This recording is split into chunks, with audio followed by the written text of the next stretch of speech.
So guys पिछले दो session के अंदर बीएसई लिमिटेड ने अपना final supportive zone break down किया है। रीजंस आप लोगों को यहां पर मालूम ही होगा, अगर आप इस चैनल पर पिछले 3 दिनों से भी रेगुलर हो। मार्केट एक्सपर्ट्स की हमने रिपोर्ट्स भी काफी सारी डिस्कस करी, जहां पर मार्केट एक्सपर्ट्स की तरफ से होल्ड की रेटिंग थी और बड़े अच्छे खासे टारगेट्स भी थे, लेकिन सब फ्लॉप होता देखने को मिला। बहुत से रिपोर्ट्स हमने डिस्कस करे थे, लेकिन रीजन देखो क्या है। रीजन अगर मैं बात करूं तो सिर्फ एक ही रीजन है, लेकिन क्योंकि हम इस चैनल पर अच्छा रिसर्च करते हैं और चीजों को समझ करके काम करते हैं, तो हमें पता होना चाहिए कि अगर कोई रीजन है गिरावट के पीछे तो उसके कॉन्सिक्वेंसेस किस हद तक जा सकते हैं। मार्केट पर आते हैं। सबसे पहले मार्केट के टोटल 3 बेसिस है।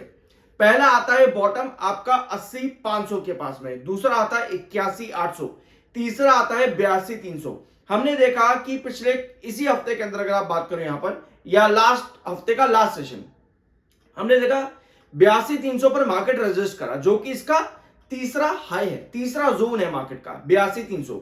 उसके बाद कल मार्केट रेजिस्ट कहां कर रहा था 81,800 के आसपास, और आज हम कहीं ना कहीं वापस आ रहे हैं 80,500 के बेस पे।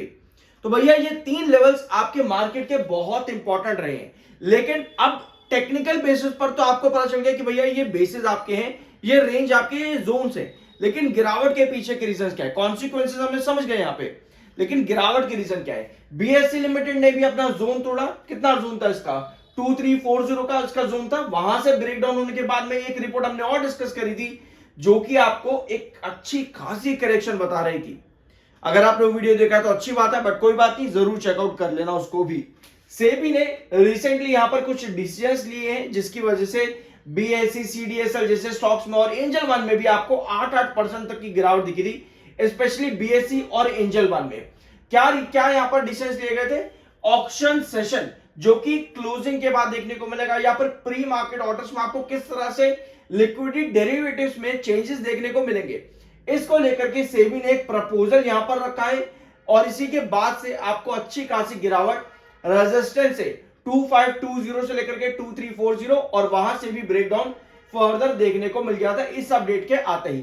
तो इस अपडेट को हमने क्लैरिफिकेशन कर लिया था पिछले वीडियोस के अंदर। इसके अलावा जो बड़ी अपडेट आ रही है आज ही के दिन की, वो ये है कि ये डोनाल्ड ट्रंप भाई साहब एक बार फिर से जाग उठे हैं और इनका क्रोध इस तरह इस कदर इस बार उठा है कि इन्होंने सीधा कह दिया कि भैया 27 अगस्त डेडलाइन दे दिया यहां पर, भैया 25% टैरिफ लगा ही देंगे आपके ऊपर। शो रिस्पेक्ट, मतलब कि भैया हमें इज्जत से देखो, हमें रिस्पेक्ट से देखो, वरना कॉन्सिक्वेंसेस झेलने के लिए तैयार हो जाओ। भैया ये धमकी है या क्या है, समझ के तो बाहर है, बट मेरे हिसाब से तो भैया ये धमकी ही है।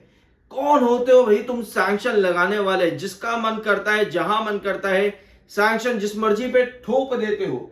Addressing threats to US by Russia, Russia भी यहां पर बीच में इन्वॉल्व है, चाइना भी इन्वॉल्व है, इंडिया को तो इन्वॉल्व कर ही रखा है, टैरिफ्स इंपोज कर दिए गए हैं, डेडलाइंस बता दी गई हैं, और इन सभी का इफेक्ट आपको पड़ता देखने को मिल रहा है। इन टोटल 50% का टैरिफ हिट किया गया है यूएसए की तरफ से इंडिया पर। डेडलाइन दे दी है, डेट्स बता दी है, डेडलाइन कल के दिन ही खत्म हो रही है टैरिफ्स को लेकर के। तो भैया नेगोशिएशन क्या है कुछ पता नहीं।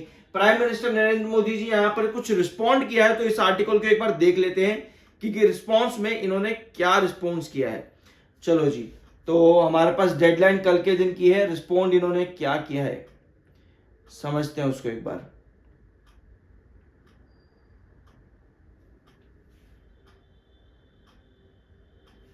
ठीक है, तो भैया रिस्पॉन्स यही है कि इंडिया किसी भी तरह का कॉम्प्रोमाइज नहीं करेगा on the interest of farmers, small scale industries and domestic producers. तो ये स्टेटमेंट मेरे ख्याल से 15 अगस्त से पहले आया था। ठीक है, तो ये वही स्टेटमेंट है, कुछ नया यहां पर अभी नहीं आया है। तो ये 15 अगस्त से पहले का स्टेटमेंट जो था 50% टैरिफ के ऊपर जो लगाया गया था यूएसए की तरफ से, तो उसी समय मतलब कि 1-2 दिन कुछ बाद ही यहां पर प्राइम मिनिस्टर मोदी जी की तरफ से स्टेटमेंट आ गया था कि भैया हम कोई भी कॉम्प्रोमाइज नहीं करेंगे हमारे फार्मर्स के इंटरेस्ट के साथ में, स्मॉल स्केल इंडस्ट्रीज के साथ में और डोमेस्टिक प्रोड्यूसर्स के साथ में। तो ये खबर थी और ये रिस्पॉन्स था हमारी तरफ से यूएस के टैरिफ्स को लेकर के। इसके साथ में एफआईज लगातार सेलिंग कर रहे हैं। कल भी एफआईज ने 25 अगस्त को 2466 करोड़ की सेलिंग करी है, 22 अगस्त को 1622 करोड़, 21 अगस्त को थोड़ी बहुत खरीदारी करी थी, और अगर आपको याद हो 21 अगस्त के आसपास आप अपने थर्ड बेस के आसपास से यानी कि 80-500 के आसपास, तो वहां से आपको रिकवरी मिली थी, बट सेलिंग उसके बाद आई तो आप 82-300 पर जैसे ही है यानी कि रेजिस्टेंस पे, तो वहां से आप वापस नीचे आए। यानी कि अगर आप देखोगे एफआईएस की सेलिंग और बाइंग वो भी इन तीन बेसिस के पास आ रही है जो हम पिछले 4-5 महीनों से लगातार डिस्कस कर रहे हैं, 80-500, 81-800 और 82-300। तो वहीं पर ही बाइंग आई 21 अगस्त को, उसके बाद से लगातार सेलिंग सेकंड और थर्ड बेस के पास में। तो ये सेलिंग लगातार चल रही है आपके एफआईएस की, और अगस्त के ही महीनों के अंदर अगर आप देखोगे कितने की सेलिंग कर चुके हैं, ये 28,217 करोड़ के आसपास की सेलिंग आ चुकी है एफआईएस की तरफ से। तो ये कंडीशन आपकी एफआईएस की। इसके अलावा बीएसई लिमिटेड या फिर किसी भी कंपनी का आपको क्वार्टरली रिजल्ट्स का प्री एनालिसिस चाहिए हो, यानी कि क्या पॉसिबिलिटीज है कंपनी के आने वाले क्वार्टर टूज में नंबर्स आने की पॉसिबिलिटीज, यानी कि सेल्स रेवेन्यू कंपनी की क्या ग्रोथ पे देखने को मिलेगी या फिर नहीं, उन सब का प्री एनालिसिस हम इस चैनल पर लेते हैं। तो अगर आपको किसी भी कंपनी का प्री एनालिसिस चाहिए हो, पॉसिबिलिटी चाहिए हो, कमेंट बॉक्स में Q1 और उस कंपनी का नाम मेंशन कर देना, बहुत जल्दी आपको उसका Q1 का प्री एनालिसिस मिल जाएगा। और चैनल को सब्सक्राइब जरूर करके जाना ताकि जैसे ही वीडियो आए सबसे पहला वीडियो और नोटिफिकेशन आपको ही मिले। लॉन्ग टर्म ASM 1 में अभी भी आपका BSE लिमिटेड मौजूद है। तो ये है खबरें अभी मार्केट को लेकर के और BSE लिमिटेड को लेकर के। आई होप कि वीडियो आपको पसंद आया होगा। मिलता अगले वीडियो में।